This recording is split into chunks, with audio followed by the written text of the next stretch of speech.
জনবল সংকটে 10 বছর বন্ধ রয়েছে ঝিনাইদহের শৈলকুপার মিনি মৎস্য হ্যাচারি।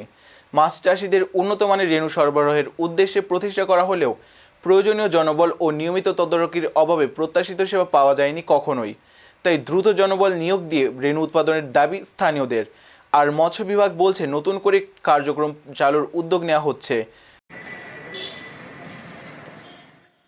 1982 সালে ঝিনাইদহের শৈলকুপার কোটপাড়ায় সরকারি ব্যবস্থাপনায় প্রতিষ্ঠা করা হয় মিনি মৎস্য হ্যাচারি।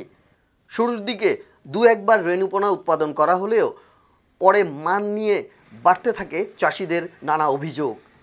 চাহিদা কমে যাওয়ায় ধীরে ধীরে বন্ধ হয়ে যায় উৎপাদন। 86 সালের দিকে পুরোপুরি পরিত্যক্ত হয় হ্যাচারিটি। পরে 2015 সালে আবারও কিছুদিনের জন্য পোনা উৎপাদন শুরু করে মৎস্য বিভাগ। এরপর জনবল সংকটের কারণে সেই বছরই বন্ধ করে দেয়া হয় সরকারি এই হ্যাচারি। সেই থেকে বন্ধ রয়েছে মৎস্য বিভাগের এই প্রকল্পটি। ব্যবহারের অভাবে নষ্ট হয়ে যাচ্ছে যন্ত্রপাতি ও অবকাঠামো।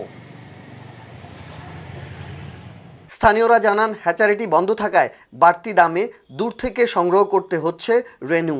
এতে করে সময় ও অর্থ দুটোই ব্যয় হচ্ছে বেশি। তাই দ্রুততম সময়ের মধ্যে হ্যাচারিটি পুনরায় চালুর দাবি মৎস্য চাষিদের।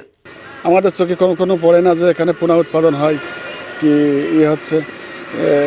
পোনা উৎপাদন হলে ভালো হয়তো। আমাদের এলাকার যারা চাষ করে পুকুরে মাছ দেয় তারা হলো এখান থেকে পোনা নিতে পারে সহজে, কাছে কিনারে হয়, কিন্তু সেভাবে তো উৎপাদন হয় না। এখান থেকে কেউ উৎপাদন করে না, সেই জন্য আর কেউ আসেও না। সরকারের মৎস্য হ্যাচারি এখানে পোনা উৎপাদন কেন্দ্র। তো আসলে যদি এখানে পোনা উৎপাদন হতো তাহলে আমাদের এলাকার মাছ চাষিরা উপকৃত হতো। ব্যবসায়িকরা তারা বলতে পারবে এখানে উৎপাদন হয় না। এটা হচ্ছে যে হইলে কি সুবিধা হয়? হইলে পরে সুবিধা হয়, মানুষ কম রেটে পোনাটা কৃষকের কৃষি পর্যায়ে চলে যাবে, খামারিরা কম রেটে রেণু পোনাটা পাবে।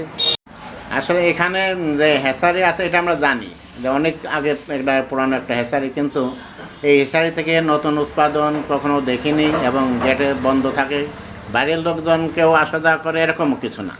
যে সরকার এত টাকা দিয়ে হ্যাচারি করে যদি জনগণের কাজই যদি না লাগে তাহলে এটা করে লাভ কি? স্থানীয় মৎস্য বিভাগের কর্মকর্তারা বলছেন, আবারও হ্যাচারিটি চালুর উদ্যোগ নেওয়া হচ্ছে। আমাদের এটা 2015 সাল পর্যন্ত কিন্তু চালু ছিল। পরবর্তীতে আপনার লোকবলের অভাবে আমাদের অনেকদিন পরিত্যক্ত ছিল। পরবর্তীতে এই গত বছর আমাদের একটা বাজেটের মাধ্যমে আমরা এটা আবার পুনঃসংস্কার করেছি এবং এখন আপাতত সব কিছুই ঠিক আছে। আমরা এই বছর থেকে প্রোডাকশনে যাওয়ার কথা। আমাদের এখানে গত 13 তারিখ অর্থাৎ বৃহস্পতিবার আমাদের বিভাগীয় যে পরিচালক স্যার সে আসছিল এবং খুব দ্রুত আমরা একজন লোক পাবো এবং তার মাধ্যমে এখানে প্রোডাকশন শুরু হবে ইনশাল্লাহ। উপজেলা মৎস্য অফিসের দেয়া তথ্য মতে সরকারি এই হ্যাচারিটি চালু থাকলে প্রতি মৌসুমে অন্তত 40 কেজি রেণু উৎপাদন করা সম্ভব, যা থেকে প্রায় 40 লাখেরও বেশি পোনা মাছ উৎপাদন হবে।